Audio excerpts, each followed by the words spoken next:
Sommes-nous tous égaux face à l'amertume? Dans la vidéo d'aujourd'hui, on va essayer de comprendre d'où vient l'amertume et si nous sommes tous égaux face à cette saveur. Présente par nature, elle avait autrefois le but de donner l'alerte dans le cerveau de nos ancêtres. Attention, intoxication! Alors que dans le vin, l'amertume est quasiment toujours reconnue comme un défaut, il s'agit d'une caractéristique organoleptique essentielle de la bière. Mais d'où vient-elle? Le houblon, Humulus lupulus, l'ingrédient que Hildegard de Bingen a pour la première fois associé à la production de bière pour ses propriétés conservatrices, est responsable de l'amertume de la bière. Les inflorescences femelles de la plante utilisées pour le brassage contiennent différents composants parmi lesquels les acides alpha sont les responsables de l'amertume dans notre boisson préférée. D'autres composants sont en revanche responsables du côté aromatique. Ces notes de fruits exotiques que vous trouvez dans votre Napa préféré, ce sont les huiles essentielles comme le myrcène, le humulène ou encore le cariophyllène. Mais sommes-nous tous égaux face à cette saveur? Vous êtes au bar avec votre groupe de potes pour goûter une double IPA de votre brasserie préférée et vous ne pouvez pas vous empêcher de faire la grimace alors que votre voisin trouve l'amertume de son demi tout en finesse. Et pourtant, vous buvez bien la même bière. La science nous dit que si vous êtes une femme de moins de 25 ans, ce scénario a plus de chances d'être crédible.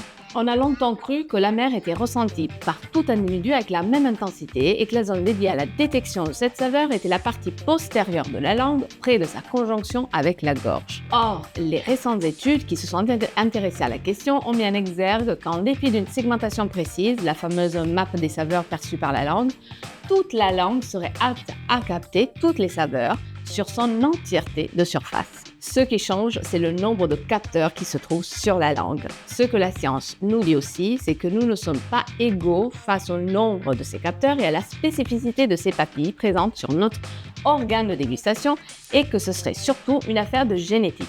Dans une étude italienne menée sur plus de 3000 personnes, on découvre que le nombre de récepteurs présents sur la langue varie d'un individu à un autre, de 1 à 2 jusqu'à 100 par centimètre carré. En particulier, les femmes seraient pourvues d'un plus grand nombre de récepteurs détecteurs de l'amertume que les hommes, et que plus on vieillit, moins ces récepteurs sont performants. On peut donc dire que les femmes ont une perception plus importante de l'amertume et que celle-ci diminue avec l'âge.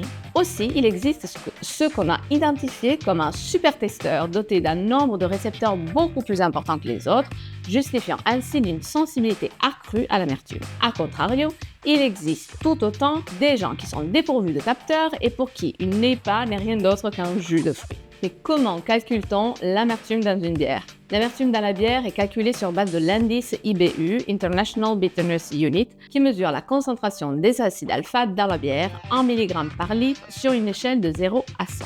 En général, l'amertume devient perceptible dès 5 IBU et augmente jusqu'à 100, chiffre au-delà duquel nos capteurs saturent et ne ressentent plus aucune amertume. Voilà, vous savez tout. Nous ne sommes décidément pas égaux devant cette saveur ancestrale et la prochaine fois que vous siroterez une IPA avec votre ami, rappelez-vous, vous ne vivez surtout pas la même expérience gustative. Alors, si vous êtes passionné de bière, n'hésitez pas à vous inscrire à notre newsletter dont le lien est en description. À la prochaine!